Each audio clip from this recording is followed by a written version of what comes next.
ഇറാനെതിരെ വാളെടുത്ത് ഉറഞ്ഞു തുള്ളുകയാണ് American president Donald Trump. ഉപരോധം എന്ന ആയുധമാണ് ട്രംപ് ഏറ്റവും ഒടുവിലായി പുറത്തെടുത്തത്.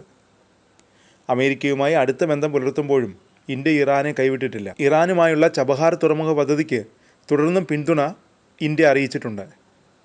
മേഖലയുടെ സാമ്പത്തിക പുരോഗതിക്ക് ഇറാനുമായുള്ള ചബഹാർ പദ്ധതി നിർണായകമാണെന്നും ഇന്ത്യ വ്യക്തമാക്കി. ഇറാനിലെ ഇസ്ലാമിക വിപ്ലവത്തിൻ്റെ 46ാം വാർഷിക പരിപാടികളിൽ ഇന്ത്യയും പങ്കെടുത്തിരുന്നു. ഇന്ത്യ ഇറാൻ ബന്ധത്തിൻ്റെ പ്രാധാന്യം ഇന്ത്യയുടെ വിദേശകാര്യ മന്ത്രാലയ സെക്രട്ടറി ജയ്ദീപ് മജുംദാർ എടുത്തു പറഞ്ഞു. ഒമാൻ ഉൾക്കടലിൽ സ്ഥിതി ചെയ്യുന്ന ഇറാൻ്റെ ഏക സമുദ്ര തുറമുഖമാണ് ചബഹാർ. കൂടാതെ ഇന്ത്യൻ മഹാസമുദ്രത്തിലേക്കുള്ള ഒരു തന്ത്രപ്രധാന കവാടവുമാണിത്. ഇന്ത്യയെ മധ്യേഷ്യൻ രാജ്യങ്ങളുമായി ബന്ധിപ്പിക്കുന്നത് ചബഹാർ തുറമുഖമാണ്. അതിനാൽ ഇന്ത്യക്കും ഇറാനും ഒരുപോലെ പ്രധാനമാണിത്. വ്യാപാരം, ടൂറിസം, സാംസ്കാരിക വിനിമയം എന്നിവ മെച്ചപ്പെടുത്തുന്നതിനുള്ള നിരവധി സംരംഭങ്ങളിൽ ഇറാനും ഇന്ത്യയും പങ്കാളികളാണ്. ഇന്ത്യ, ഇറാൻ, അർമേനിയ ത്രിരാഷ്ട്ര സഹകരണവും സജീവമായി ചർച്ചയിലുണ്ട്. ചബഹാർ തുറമുഖത്തിൻ്റെ വികസനം ഇന്ത്യ, ഇറാൻ, അഫ്ഗാനിസ്ഥാൻ എന്നിവയ്ക്കിടയിലുള്ള വ്യാപാരം വർദ്ധിപ്പിക്കാനും സഹായിക്കും. ഇന്ത്യയിൽ നിന്ന് അഫ്ഗാനിസ്ഥാനിലേക്ക് സാധനങ്ങൾ കൊണ്ടുപോകാനും ഈ തുറമുഖം ഉപയോഗിക്കുന്നു.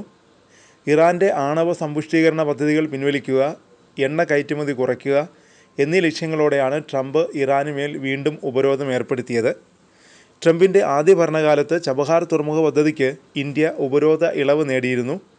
ഇന്ത്യ, ഇറാൻ, റഷ്യ എന്നീ രാജ്യങ്ങൾ ചേർന്ന് സൂയസ് കനാലിലേക്കുള്ള ഒരു ബദൽ കപ്പൽ പാതയായി വികസിപ്പിച്ചെടുത്ത ഇൻ്റർനാഷണൽ നോർത്ത് സൗത്ത് ട്രാൻസ്പോർട്ട് ഇടനാഴിയുടെ തന്ത്രപ്രധാന കേന്ദ്രമാണ് ചബഹാർ തുറമുഖം. മുംബൈയിൽ നിന്നാണ് INSTCയുടെ ആരംഭം. ഇത് ഇറാനിലെ ബന്ദർ അബ്ബാസ്, ബന്ദർ ഇൽ അൻസാലി, ചബഹാർ എന്നിവിടങ്ങളിലൂടെ കടന്ന് കാസ്പിയൻ കടൽ വഴി തെക്കൻ റഷ്യയിലെ അസ്ട്രഖാനിലെത്തുന്നു. തുടർന്ന് റെയിൽ റോഡ് ലിങ്കുകൾ വഴി റഷ്യയിലേക്കും സെൻറ്റ് പീറ്റേഴ്സ്ബർഗിലേക്കും ബന്ധിപ്പിക്കുന്നു. ഇന്ത്യ, ഇറാൻ, റഷ്യ, യൂറോപ്പ് എന്നിവ തമ്മിലുള്ള വ്യാപാരത്തിൽ വലിയ മാറ്റം കൊണ്ടുവരാൻ INSTCക്ക് കഴിയും.